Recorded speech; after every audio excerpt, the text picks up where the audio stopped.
This is Brandon Turner, and you are listening to the Average Joe Finances podcast.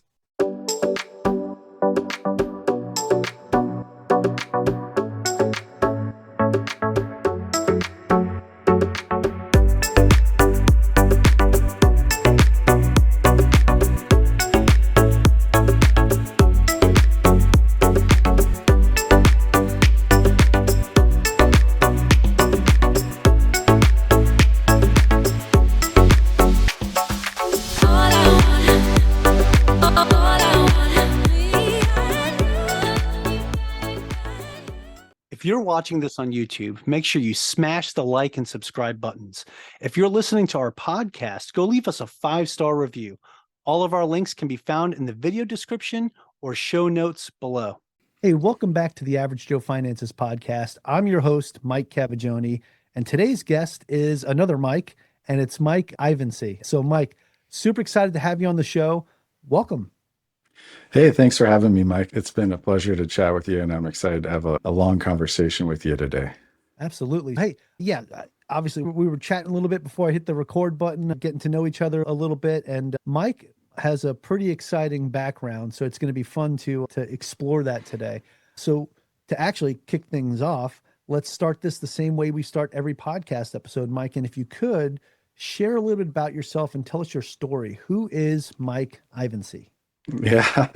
Yeah. So now I'm a proud father of 2 wild young boys that are 4 and 6. But I think who I am as a person, I'm a person that's curious and interested, and that's led to me taking different paths throughout my course of life. A common thread is I've always been really interested in finance and investing. My late grandfather, when I was a young child, like 7, 8, probably way too young almost, he would send me clippings from the Financial Times, IBD. I still have those pink articles, and I used to be a pretty religious Investors Business Daily subscriber thanks to him. And so that's been a lifelong passion. I ended up pursuing law initially after college, and I did that, graduated in 2009, which was a tough job market for lawyers. I had a lot of classmates that got paid not to work for a year. I was lucky enough to get a job at Homeland Security at an agency called Customs and Border Protection in San Francisco. I worked there for about 3-4 years. I loved my team, but bureaucracy was a little tough. And so I decided to do something a little more entrepreneurial. I opened my own law practice, did that for a few years, and I started marketing my practice and realized I love marketing and running a business. I got really into SEO. It was a light bulb moment for me when you could just publish content, write articles that were interesting and useful to people, and then they would give you a call and want to hire you. And so I realized I really love marketing, and I got back to my roots of sort of finance and investing and marketing. I got a job at this company called C-Note. It was a social impact investment firm. Worked there, helped grow the company from basically just starting to over 100 million in invested assets. And then I switched to Upmarket about 4 years ago. Upmarket's an alternative investing platform. And I really like working here because my day-to-day is really trying to understand what's happening in private markets, somewhat hedge funds, private equity, all of that, but a lot of focus on private companies, what some people might call like pre-IPO companies, what's trending in private markets. Obviously, AI is a huge topic right now. SpaceX is one of the largest private companies. ByteDance is really interesting right now because TikTok, there's a lot of regulatory complexity and there's probably a sale happening soon with that. And so I just love talking about that sort of stuff, reading about it. If working in finance and marketing wasn't my job, I still read that stuff all the time. My kids complain they don't let me listen to financial podcasts anymore. So unfortunately, Mike, I wouldn't be able to listen to this one of you and me talking in the car. They'd say, Dad, turn that off. But that's really my story. I'm curious about kind of everything, but really about finance and investing. And that's why I'm here chatting with you today. Yeah, that's awesome. It's funny too, because I can directly relate to the kids complaining about listening to podcasts in the car. I have been banned from doing that too now. Now I have to have music on or something because I would normally be listening to some type of podcast or I'd be listening to something on stoicism, right? And my kids were just like, Dad, seriously, we're falling asleep in your car every time we go somewhere. Put on some music somewhere. Yeah. All right. So now when I commute to work and stuff, that's when I'll get that in, not when I'm with the family. Gotcha. So I felt that one. I felt that one. So looking at your background, right? You went to law school, started off at the CBP. It's funny, while I was in the Navy, I actually got certified as a customs border agent afloat. Oh, yeah. So like when we would come back from deployments, I was the one that had to do the inspections and make sure nobody was bringing back something they weren't supposed to be bringing back. So that was a pretty fun job, but also painful, especially when, all the people you were deployed with the whole time. And they're like, hey, come on, man. Yeah, no. Sorry, got to follow the rules. Yeah, absolutely. So that's definitely interesting to go from that to working at C Note to now where you're at Upmarket. And some of the things that you explore and look into is AI and what's emerging with AI technology, right? But it's interesting that you brought up SpaceX and ByteDance as well. As soon as you said ByteDance, I knew exactly. I was like, oh yeah, that's TikTok, right? Because they own TikTok. Obviously, I pay attention to that too because I have teenage daughters and they're all over TikTok and that kind of stuff. It is interesting to see what's going on there, right? With that said, what are your thoughts right now with where we're heading with AI, and two, do you think TikTok's going to go away, or do you think that deal's going to happen? Yeah. So I'll start with the second part of your question first, because TikTok, I don't think is going away. There's been a lot of headlines recently that the parent company ByteDance, they're developing a new version of this application that's intended just for US audience. It may not be called TikTok. And I think there's still some lack of clarity whether all the followers and like everything is going to transfer over to this new app. But my understanding, looking at news recently, is that TikTok in some form will still exist after this sale approval. And this is subject to essentially executive approval. Trump, I think the president has to approve that. And it will probably happen. A lot of the news indicating suggests that it will. Will it still be called TikTok? I don't know. Will all the followers and everything else be the same? A bigger question is maybe who's going to be the buyers of this firm, who's going to take over. There were some grumblings or news earlier that maybe it would be Oracle. Obviously, I can't predict the future, but I think we'll probably have TikTok in some form. It'll probably be owned by a domestic company, led by a domestic company going forward. So for some people, that's good news. For others, they'd probably be rid of more social media, which in our society, but it'll probably remain available for US users. There's just so much opportunity there. I think some of the features related to TikTok may go away. ByteDance as a company throws off a lot of capital because I think as an American, my initial assumption was that ByteDance was TikTok, but ByteDance has their Chinese version of TikTok. They have a lot of suites of other products. Like they have a Slack competitor in China, and they generate a lot of revenue from those applications. And they actually use that revenue they've used it just like our tech companies do here to subsidize new business lines for TikTok. So like TikTok Shop, as people know it now, may end up going away because the subsidy might just go away because the US purchaser probably won't want to subsidize Shop. Maybe that may not be important to them. So the specifics of how the new TikTok will look, it's a little unclear and who's going to own it, but I think it'll be here to stay. And then Mike, going to your first question, you're talking about what's happening in AI right now. What's the state of the market? So I'm talking to you, it's mid-July. I don't know when this will be published, but probably whatever I'm saying right now will be outdated by the time you publish this podcast, even if it's a week or two. My point being that just it's such a dynamic space and so much is happening. I think right now, the big theme is a battle over talent. So some of the most qualified, experienced researchers that have spearheaded really meaty projects within firms like OpenAI, they're being poached by Mark Zuckerberg. He started a new initiative at his company Meta, a lot of people know as Facebook, to basically build a super intelligence lab. And their goal is to win in AI, which is interesting because Meta took an open source approach to artificial intelligence, and they had good success with their Llama 3 model, which came out a while ago, I think more than a year now. And then they launched Llama 4, and that just didn't perform as well. And then there were some accusations that they gamed the model because there's objective scoring for these models. They put them through different tests, and then based on how they perform on those tests, there's global leaderboards and rankings. And Llama 4 underperformed. And so Zuckerberg's made this big push, and he's actually offering some of these top AI researchers $100 million, $200 million, $300 million signing bonuses contracts where, over 3-4 years, they'll make $300 million, which is really interesting because it's the nerds strike back and you're getting a LeBron James kind of contract. And some of these guys are so brilliant, they absolutely deserve it. But it's going to be really interesting to see how these talent wars play out, because if you're an OpenAI, clear category leader, the company's dominating, but it's quite expensive to develop these models, the hardware to train them, and to conduct inference, which is the output we all enjoy from the models. That's expensive too.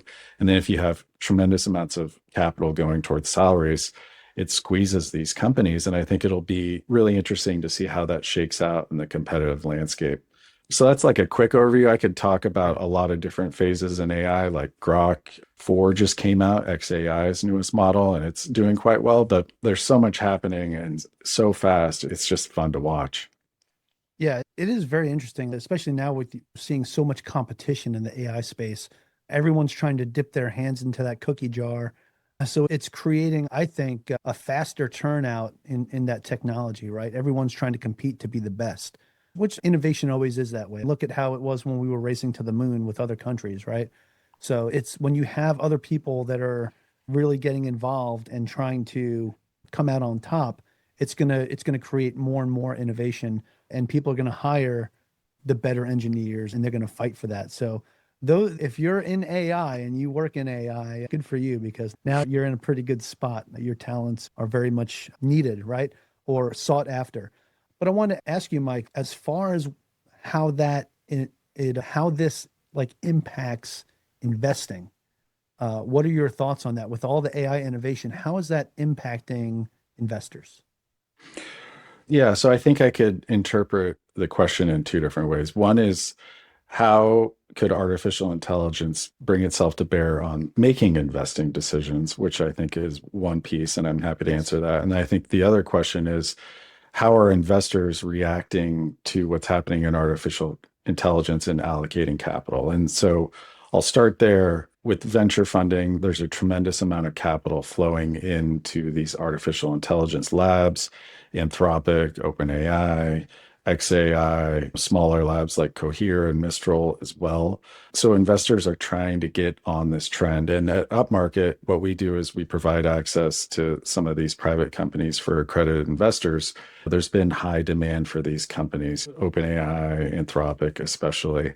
And I think that it's the market is viewing this, and a lot of investors are viewing this as a generational opportunity.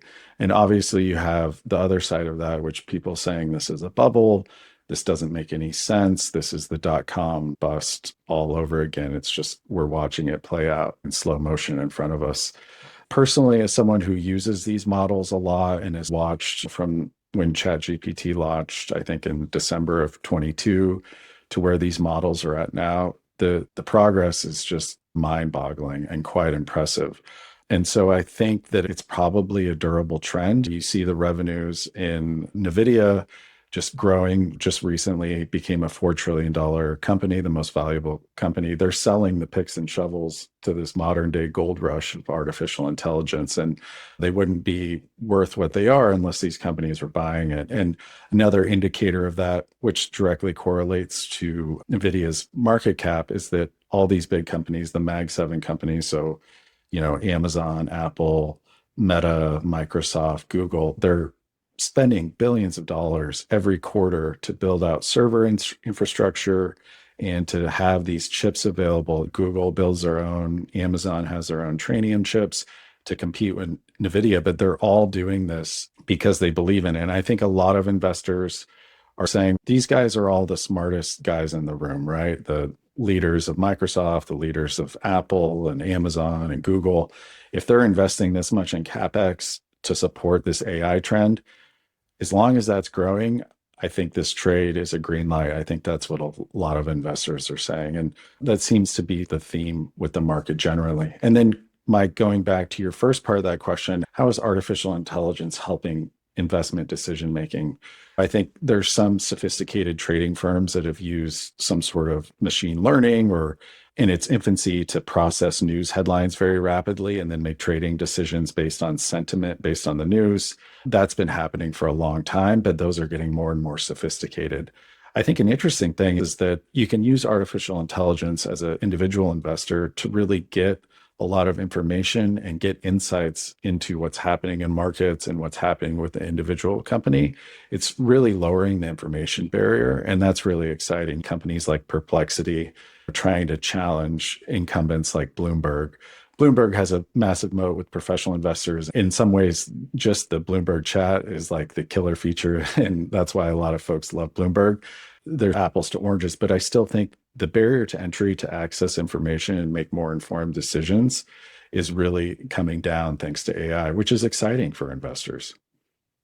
Yeah, I think so. Definitely. I think, I'm looking at even recent apps. Like there's that one guy created the app that follows, I believe they use AI to pull this data because like you said, the information, it's able to pull the headlines very quickly and really reduce the amount of time between when something hits the streets to feeding that information to the end user. And I was recently watching a video about a guy who created this app that mimics your trades to politicians, right? So looking at the way Nancy Pelosi trades, right? Just to give an example, how she's always, 10 steps ahead of everyone else on the market because she's got all that insider information or whatever. So it's interesting to see how like just everyday people said, hey, we could probably use this technology to build something that's going to give us the heads up on when this is happening. And now we can follow and we could trade the same way as these people do. So I think something like that's very interesting. But with that said, I want to talk a little bit about Upmarket, right? And how this impacts you and what it is that you guys all do. I know you had mentioned earlier about accredited investors, right? Being like your main target markets. Can you discuss that a little bit about Upmarket? Because I feel like the stuff we discussed previous to this, I think it's all going to tie in at the end. So can you just tell us what is Upmarket and who's it for?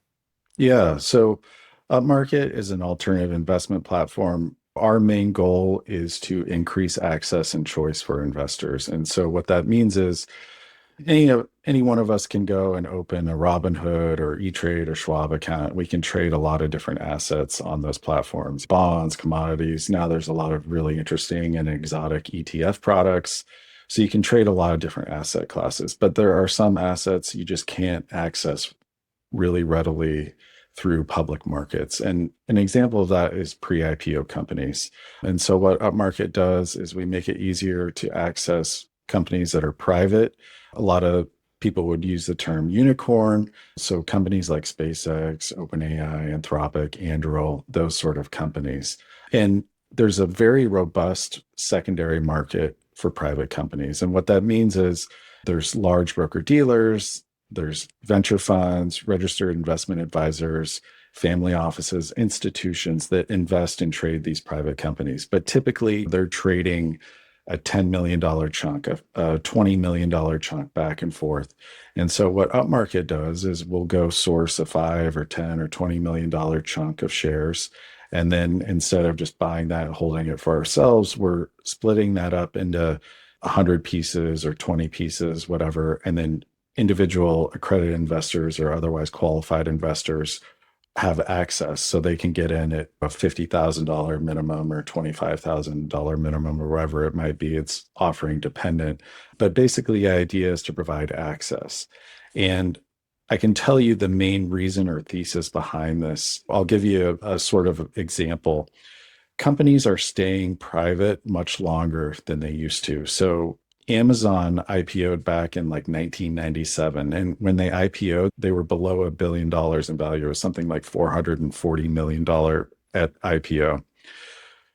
By comparison, Uber IPO'd in May of 2019, and they IPO'd at a $70 billion market cap. And that's partly because of regulations, Sarbanes-Oxley, things like that. Companies just don't want to deal with the headache of becoming a public company. But it's also because of the secondary market and all the private, these VC funds are much larger. They raise huge rounds from endowments and pensions funds. So they can support a company at a $70 billion valuation, $50 billion valuation, because they have that sort of capital invest. And that wasn't the case back in 97. And so really what that means, if you think about it, is Amazon grew from $400 million to I think over 2 trillion market cap today. And that value accrued to public investors, right? Whereas Uber, it was around $70 billion IPO. All that value is accruing to the private market investors. I think Uber is well over $100 billion now, but it went from 70 to maybe 200 or 250 billion. I forget what it's trading at right now. That's most of the growth is actually happening on the private side. And so as someone who really believes in access for all investors, it seems like you need access to some of these private opportunities to build a more comprehensive portfolio. And that's a goal at Upmarket is we're not telling anyone what to invest. We're presenting opportunities. Do you need a hedge fund that trades commodities to offset this risk in your portfolio? Or do you really believe in this private company that does XYZ and you don't have exposure to that already? Great. Here's an opportunity to add it to your portfolio. But these bigger dynamics about companies staying private longer and all of that has led to a need to access a new market, which is alternative investments, these private market companies. Yeah, Mike, that's huge. I talk a lot about on this show too about being able to diversify your portfolio, right? You don't want to just be in one industry. I do focus very heavily on real estate personally, but invest in so many other different things. And like you said, anybody can go open up a Robinhood account or a Schwab account and just start investing in the stock market, right? But you don't have access to those private companies right now that are building up all the back end right now privately. And then when they do IPO, right? Because right now is a pre-IPO, you just got private investors. But when they do IPO and they're coming in at such a higher valuation, you were in there before all that. It makes your investment stronger. I think that's pretty huge. And as you called them, unicorns, right? Yeah. So with that said, I feel for my listeners, and I'm sure I have quite a few accredited investors that are listening to the show right now, how would they get involved in a business like Upmarket or a company like Upmarket? Yeah. First, I just want to qualify and be totally transparent. There are more fees with private market investing. It's going to be expensive to access. Typically, you're going to pay some sort of subscription fee that could be between 1 and 10%. You're going to pay sometimes an annual management fee that could be 1, 2, 3%. And then sometimes there's carried interest on these funds as well, which means, if the fund will take 20% of your gains as well. And so it can be quite expensive. And then another really important pitfall for investors to understand is that there's a lack of liquidity. So I was talking about the secondary market earlier. The nice thing about public markets is if you need money because, you have a medical expense or home repair issue, if the market's open, you can sell your stock. You may not love the price, but you'll be able to exit out of it immediately. It's a little more challenging in private markets, and you can find a bid, but it may not be at the price you want. Sometimes you may not find a bid at all. During the sort of post 2021, a lot of these private companies were trading down and people didn't want to invest. That may have actually been the best time to invest in some of these companies because they were so downtrodden. But the liquidity is a big thing. Typically, like I have a few of these investments myself, and the way I think about them is they're just there. I'm going to hold either until the company IPOs or potentially goes out of business, but I don't think the ones I've invested in hopefully don't. But it's a much longer time horizon is I think how your orientation should be. There is way to get liquidity. There's this secondary market, private shares trade, but it's just the frequency is much lower. So I like to just be honest and transparent about the reality of private markets. But if you are interested, I actually created a pre-IPO investment checklist for investors. It's available on our blog. You don't even have to put in your email. And it gives you a checklist to go through just to think about, okay, what is my time horizon? How am I underwriting and thinking about this company? What's my bull, bear, mid case for this company? And then also tactical things like who is the broker dealer? What is the fee structure? All these important considerations. So I recommend people check that out. But typically the way these deals work is you've got to qualify as a credit investor. So over $250,000 a year income or $300,000 if you're filing jointly over $1 million liquid net worth, not including your residence. And if you meet those qualifications and you find an opportunity you like and the timing works out, you click invest. We've tried to make it really easy on Upmarket. You get an email, we're offering XYZ. You click a button, I'm interested. Someone from our investor relations team emails you, and then you have to fill out an application online. It's pretty quick, but you have to qualify as an investor. Our compliance reviews all that. And if that goes well, then you end up getting the shares allocated to you, typically through an access fund. And then if the company, you can just hold the company. And if it IPOs, typically what happens is after the lockup period, the shares can be then transferred to your public brokerage account, and then you could dispose of them as you like. Yeah, that's awesome. Definitely some golden nuggets there. I'm glad you brought up about the checklist that you guys have, because I felt like that really, it helps you understand your left and right limitations, right? And the things that you should be looking for investing in a pre-IPO company. I think that's super important. You definitely made some really good points about that, Mike. One of the things I want to point out that you had mentioned as well is there's risk with this. Just like any investment you go into, there's always a risk. You even mentioned that that the companies that you're invested in, that hopefully you hold them until the IPO or go out of business. Hopefully it's not the latter. But that's one of the things, like if you're going to invest in something, and I just had an interview with somebody talking about multifamily real estate. And I look at this in a very similar way, where if I always say you got to do your due diligence on your operators, right? On the people that you're going to invest with. I think it's the same thing on a pre-IPO company, right? You need to really research that company, see where they're going, look at their projections, look at their history, look at what they've been doing, and get yourself to a point where you're more comfortable to actually put your money into something like that. If you're looking at their numbers and you get goosebumps on the back of your neck, maybe it's not the best company for you to invest in. But again, it's the risk that you have to be willing to take. You don't want to invest your last 100K in something and then things go south and you're like, oh, No. that sucked. And that's another reason why that one barrier to entry is being accredited. So I think that's qualified. So that's definitely something for, if somebody's an accredited investor, they're not going to spend their last 100K on a company that they're not sure about. So Absolutely. Yeah. So I definitely think that's important, Mike. And let me see, what else did I write down here? Oh, yeah. So obviously you've been doing this for a little while, right? And now with Upmarket, what are some of the companies that you see right now that you would say are hot? The things, the pre-IPOs that people are really looking into right now?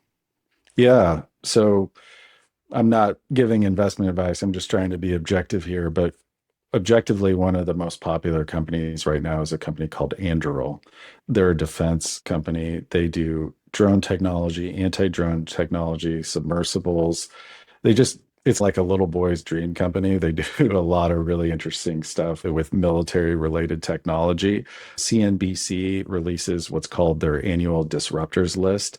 Anduril was number one on that list. They're led by their CEO, Palmer Luckey.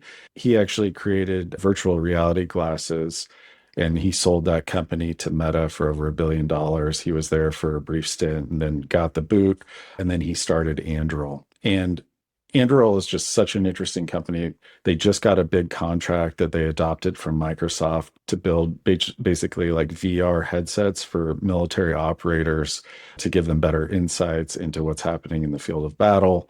So I think Anduril is quite an interesting company right now. Obviously, the AI companies, there's a lot of energy and interest around them. The biggest ones are Anthropic, OpenAI, XAI, which is Elon Musk's artificial intelligence company. They just launched their newest model called Grok 4. Really interesting thing about XAI is they built out this huge server farm. They're one of the few non-Mag 7 model developers to really invest in their own AI infrastructure. So OpenAI has used Microsoft for a long time to provide these compute resources.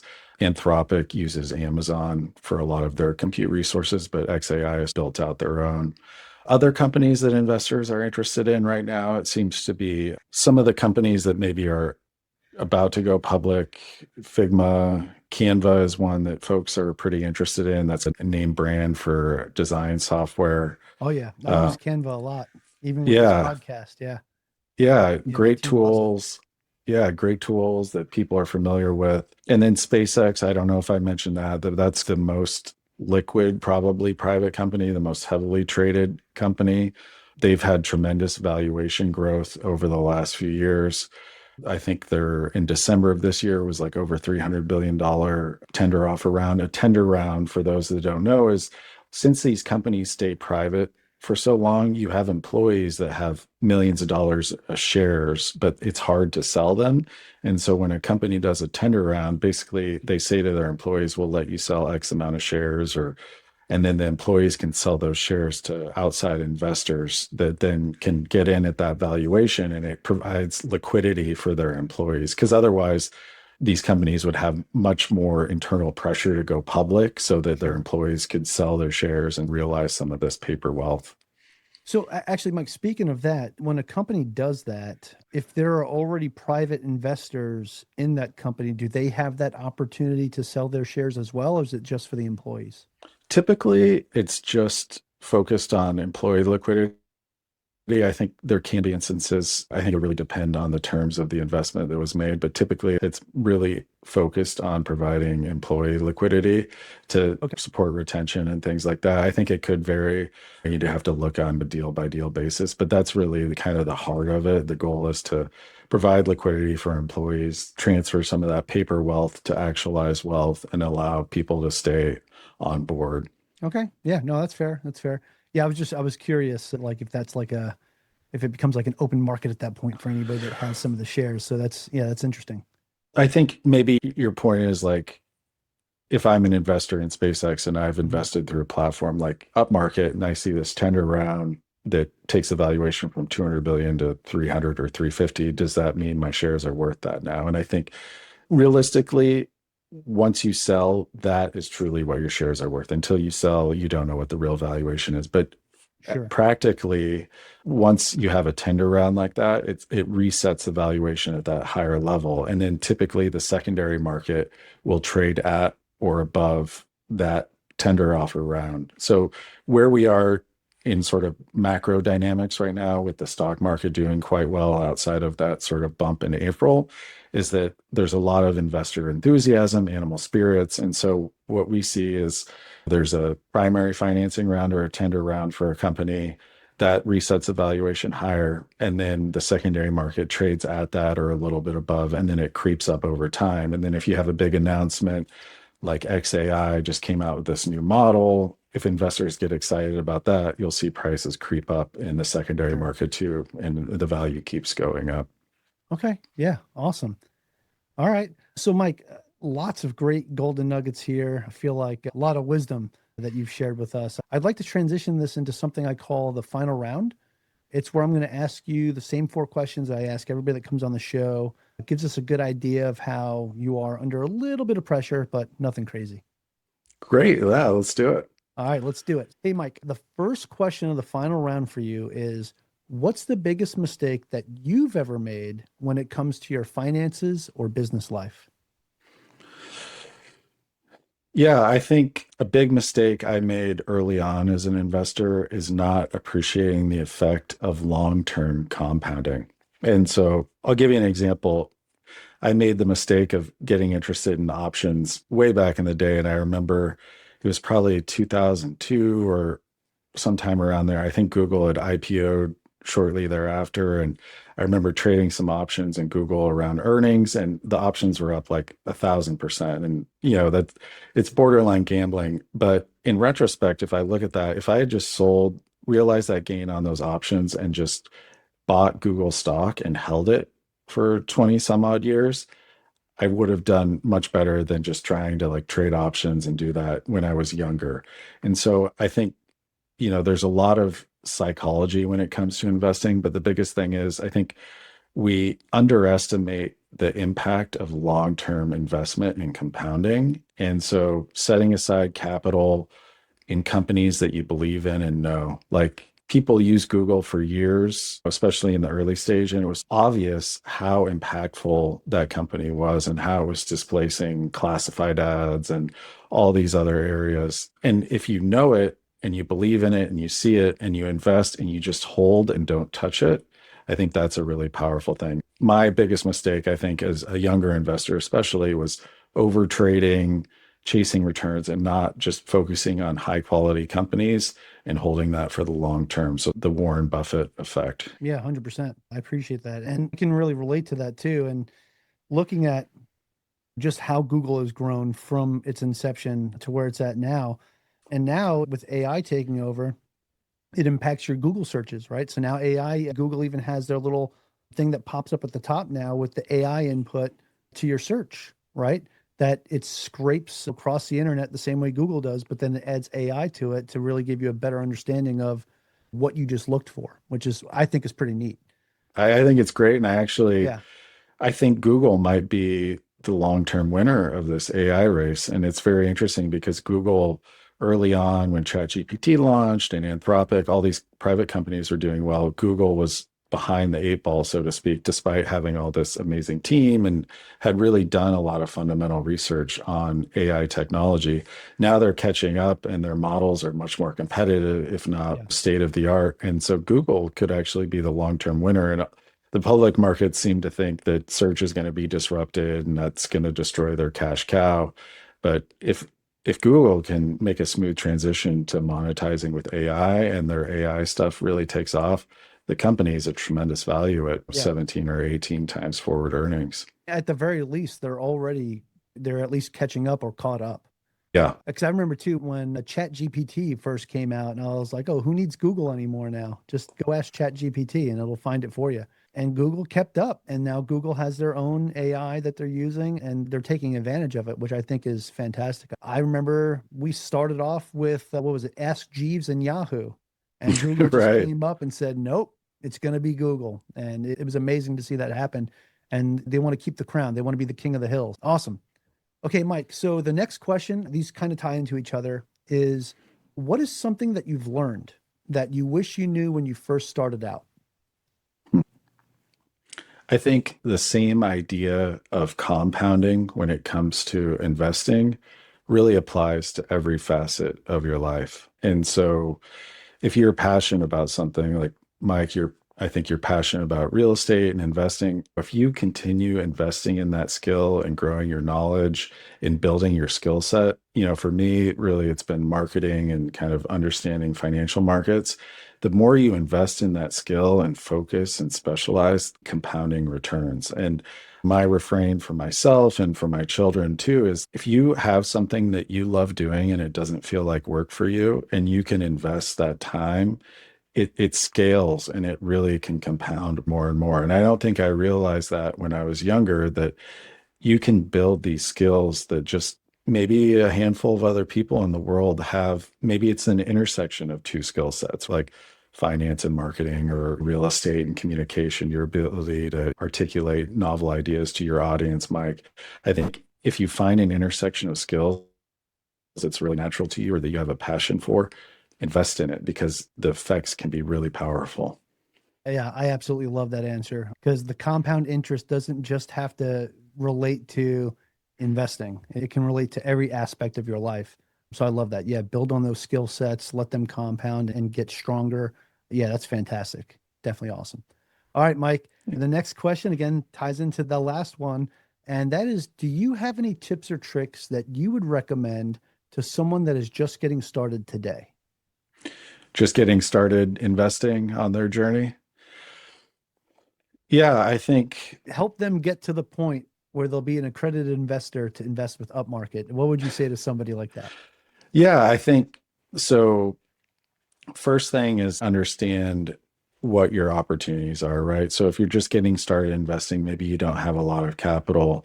I think what you do is you find things that you understand or that you work in. So it could be, I'm just starting out, I just finished high school, I'm working in fast food and all these fast food places, which one's the best. And you're like, I really think McDonald's or Wendy's or whatever is doing a great job right now in this space. And you're taking your kind of personal knowledge, but then obviously you're going to do more research than your gut feeling or anecdotal evidence, but it's this idea of investing in what you know. And I think that's where you start. And then you build out knowledge from there. You understand, okay, what are price to earnings ratios? What's the competitive landscape of the market? And that sort of evolves into like, how are markets trading? Why are certain parts of the market moving one direction and not? What's factor trading? How do capital flows globally affect markets? And you build up, and as your knowledge grows, I think you can expand the universe of where you're investing.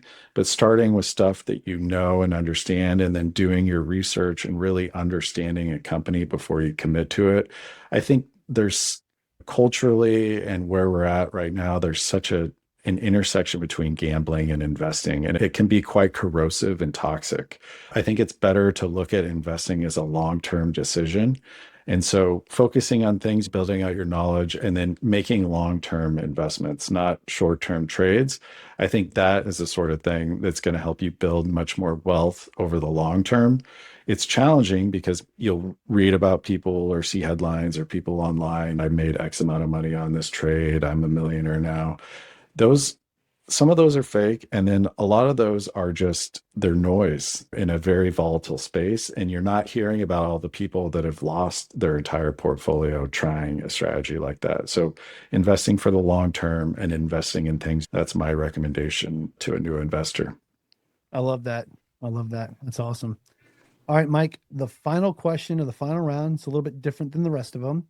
And that is, do you have a favorite business, investing, or real estate related book or podcast or both? Yeah, I listen to a lot of podcasts. I grabbed it. This book I love. It's Marty Zweig's Winning on Wall Street. I remember I've read this quite a few times, but I remember reading this decades ago on a treadmill in a Bally's Fitness in South San Francisco. But there's so much knowledge in here about timing markets, understanding, trading and market dynamics that I don't think a lot of books have. And I think it's less than 300 pages, and there's so much knowledge embedded in here. So Marty Zweig's Winning on Wall Street is one of my favorite books. And then favorite podcast for finance. Gosh, let me think of sorry, just one sec. It is,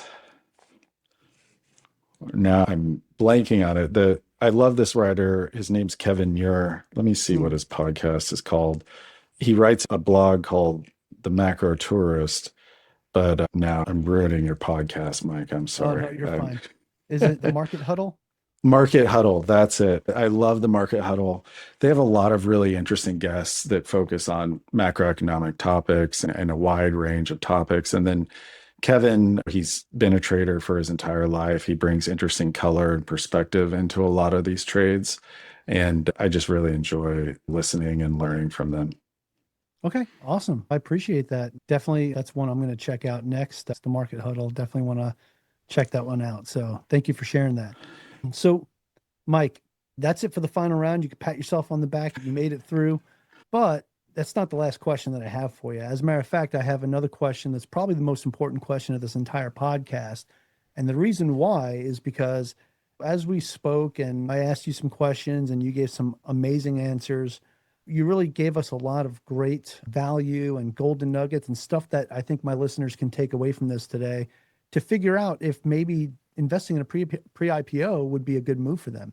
So I definitely appreciate that. With that said, for those that maybe want to learn a little bit more about you or about Upmarket, where can people find more information about both you and Upmarket? And do you have a website or social media or anything like that you can share with us today?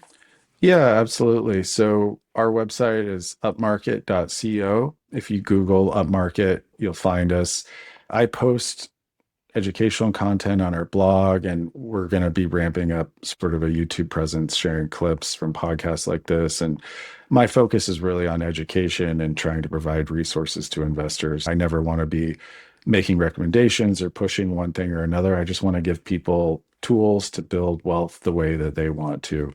But feel free, visit us at Upmarket. You can find my profile there, easily email me if you want to reach out. But yeah, visit us at upmarket.co, do some research, join our mailing list. We're happy to share educational materials. I highly encourage anyone, whether they're looking at Upmarket or even another platform, because there's a lot of competition, which I think is great for investors. It drives down fees, but check out that pre-IPO checklist just to get some insights into the kind of questions you should be asking before you get into this space, help you decide if it's the right thing for you. Because I think the last thing I'd want personally to see is someone to invest in something like this and then not have it work out how they expected because they just didn't fully understand what they're getting into. Yeah, 100%. 100%.